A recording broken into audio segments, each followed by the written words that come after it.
Assalamu alaikum, un saludo de paz, bienvenidos a un nuevo capítulo de Islam e Islam, un retorno al Corán. Bien, en el capítulo de hoy vamos a hablar sobre una teoría llamada la teoría en árabe sería an-nasikh wal mansukh, es decir, lo abrogante y lo abrogado, ¿no? O aquello que abroga y aquello que es abrogado. Bien, esta teoría realmente no es sencillo explicarla en pocos minutos, pero nosotros vamos a hacer el esfuerzo de hacer un resumen muy breve, muy sintetizado. Personalmente, esta teoría me ha llevado muchísimo tiempo de estudio e investigación y creo que es una de las teorías más importantes para explicar muchos de las problemáticas que se ha generado dentro de la escolástica musulmana en las distintas producciones a lo largo de las distintas etapas históricas.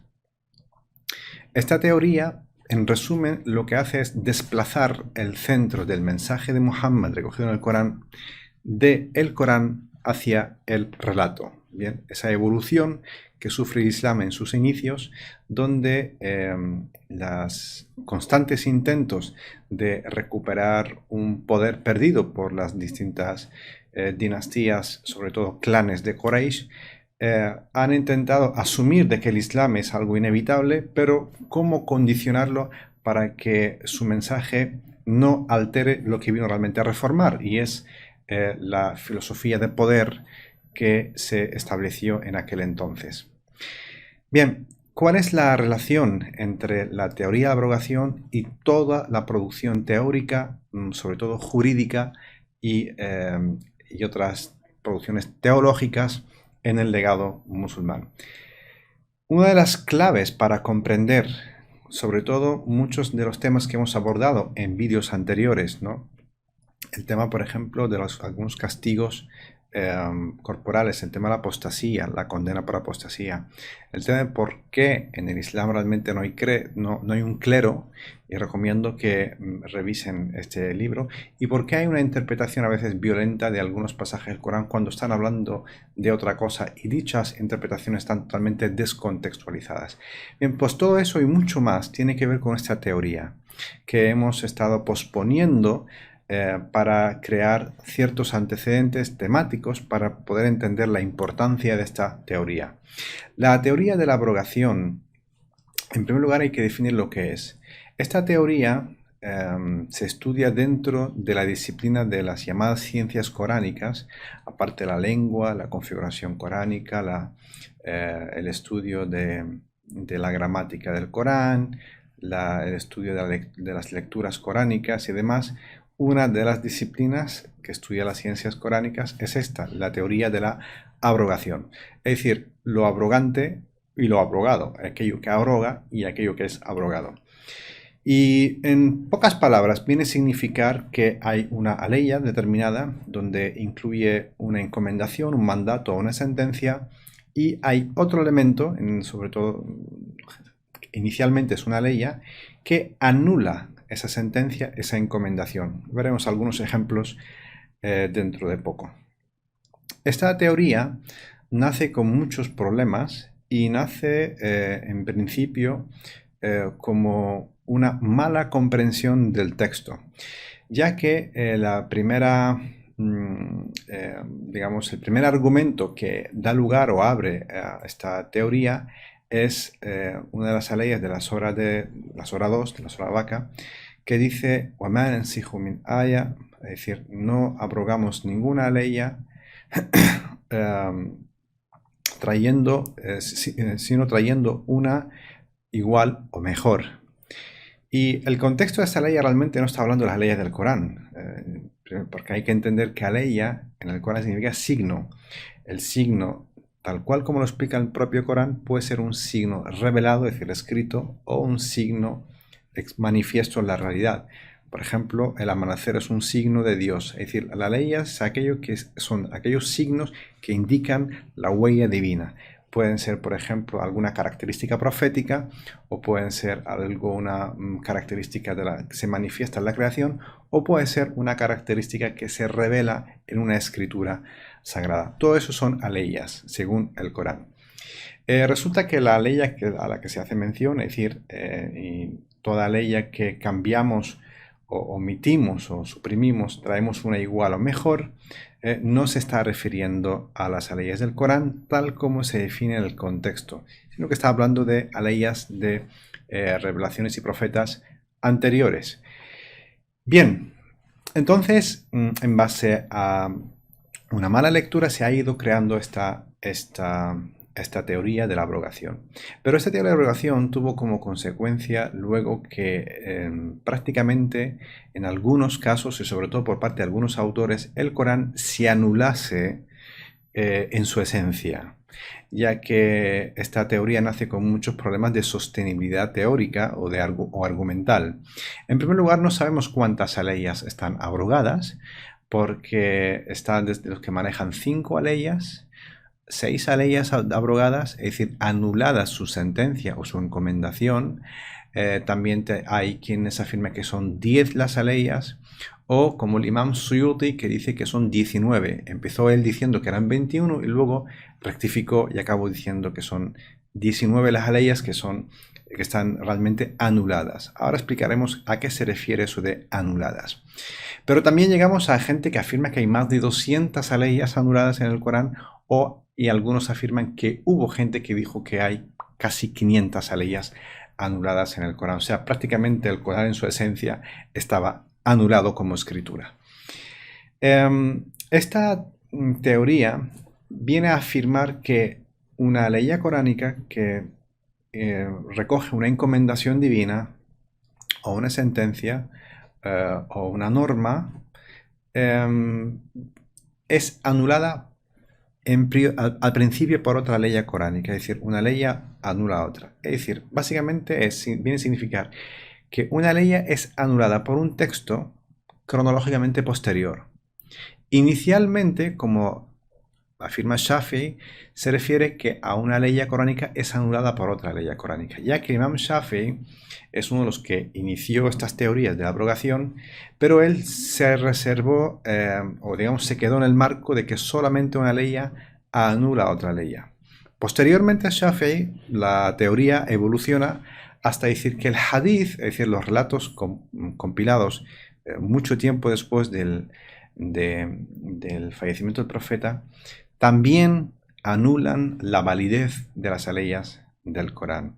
Y citan como ejemplo las aleyas que hablan sobre la herencia, en la cual se recomienda, aparte de pagar la deuda, dejar un testamento.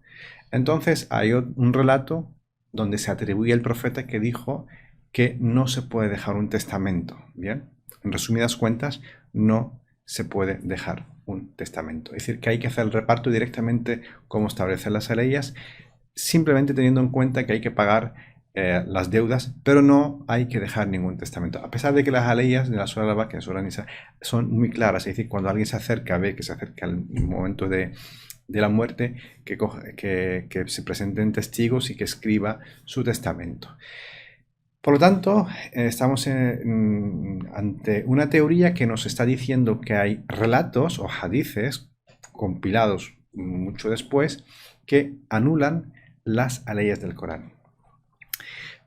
Son muchos tipos de abrogación los que hay. Hay 3 principales, pero realmente en los detalles encontramos muchísimos tipos y matices. Desde, por ejemplo, el hecho de que una aleya anula a otra, hasta el hecho de que hay aleyas que no están recogidas en el Corán y son abrogadas por otras aleyas que tampoco están recogidas en el Corán. Es decir, por ejemplo, el hadith que recoge Muslim, donde dice atribuido a Aisha, es decir, a Aisha se le atribuye este dicho, que hubo una ley en la que fue revelada diciendo cómo convertir la relación entre un hombre y una mujer que no tienen una relación familiar cercana, convertirla en relación familiar mediante que la mujer amamante a ese adulto varón 10 veces. Otro debate es el cómo, ¿no? Y que fue sustituida por otra ley que dice que son 5 veces las que hay que amamantar, no 10. Algunos como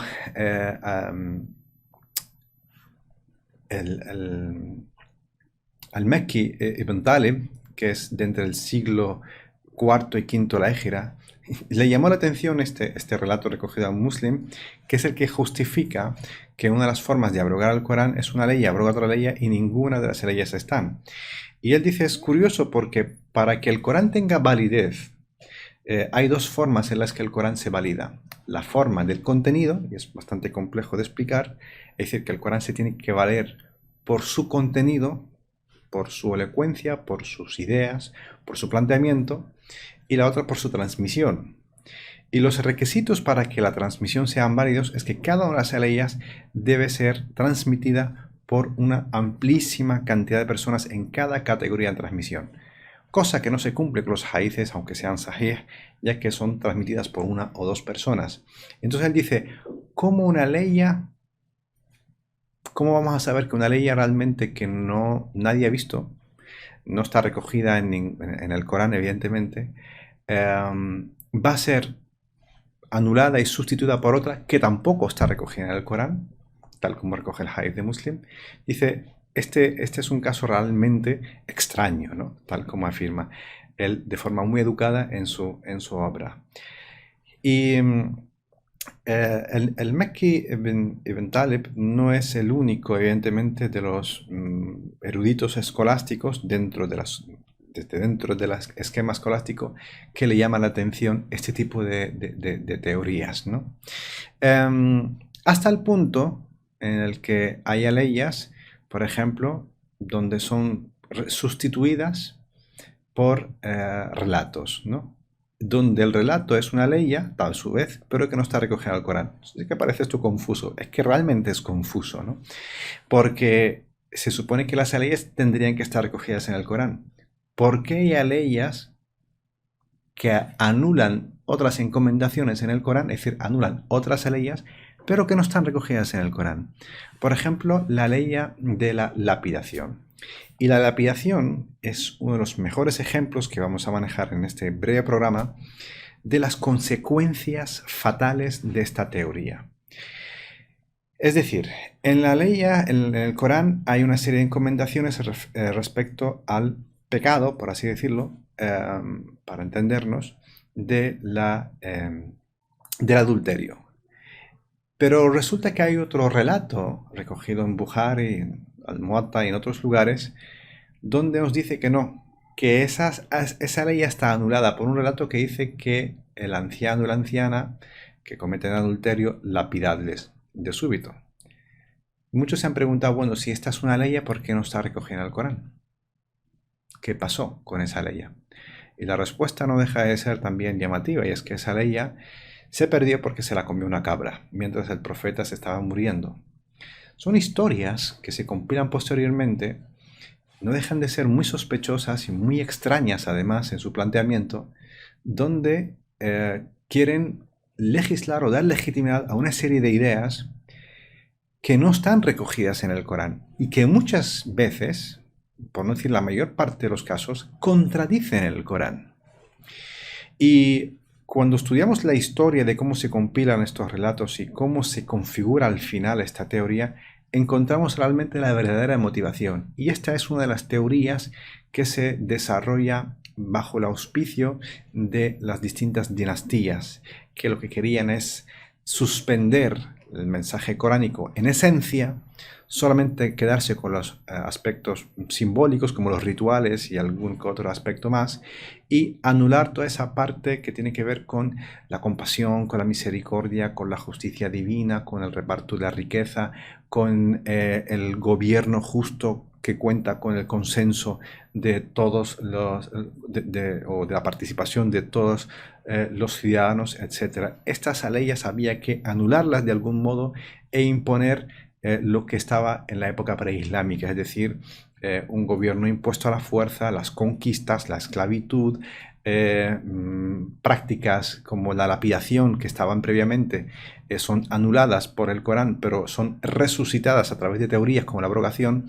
Por lo tanto, la teoría de la abrogación abre la puerta a un restablecimiento de las prácticas de la Jahiliya, es decir, las prácticas preislámicas.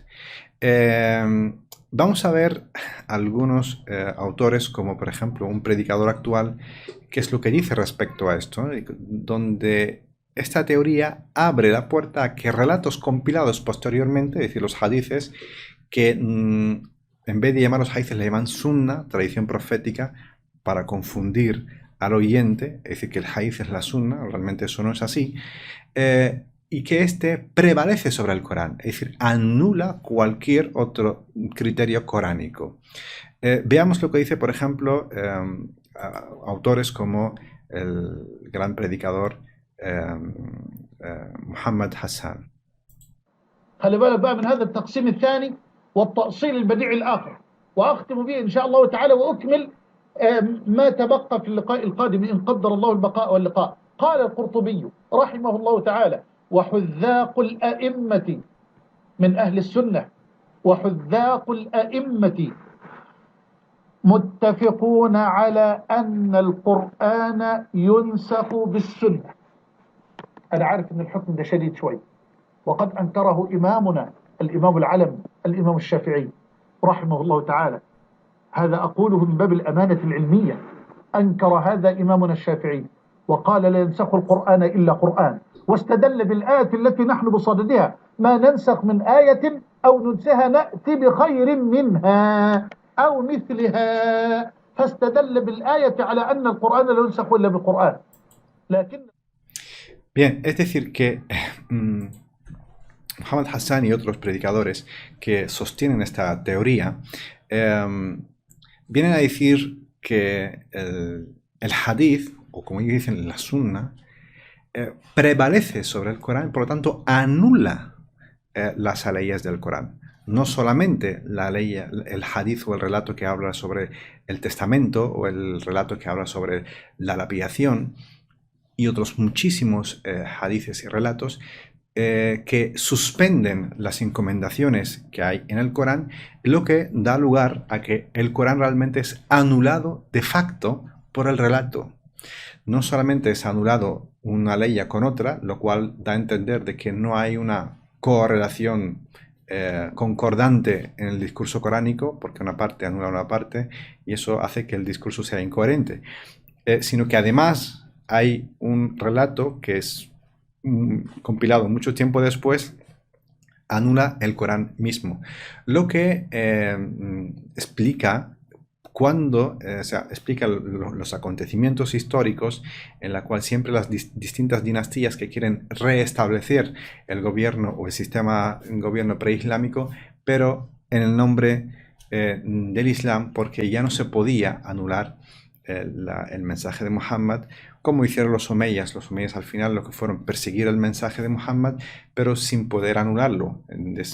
Esa fue la razón por la que aniquilaron luego su familia, mataron a gobernantes legítimos, exterminaron a sus compañeros en más de una invasión tanto a Meca como a Medina, etcétera, etcétera. Y esta es la razón. Este tipo de invasiones y este tipo de persecución al mensaje de Muhammad, de facto, aunque sea el nombre del Islam, como utilizaban los omeyas o los abbasidas, es lo que llevó, por ejemplo, a que el nieto del profeta proclamara esa famosa frase que decía que su sublevación contra los omeyas no era otra cosa sino por restablecer el mensaje de su abuelo, ¿no? El mensaje coránico.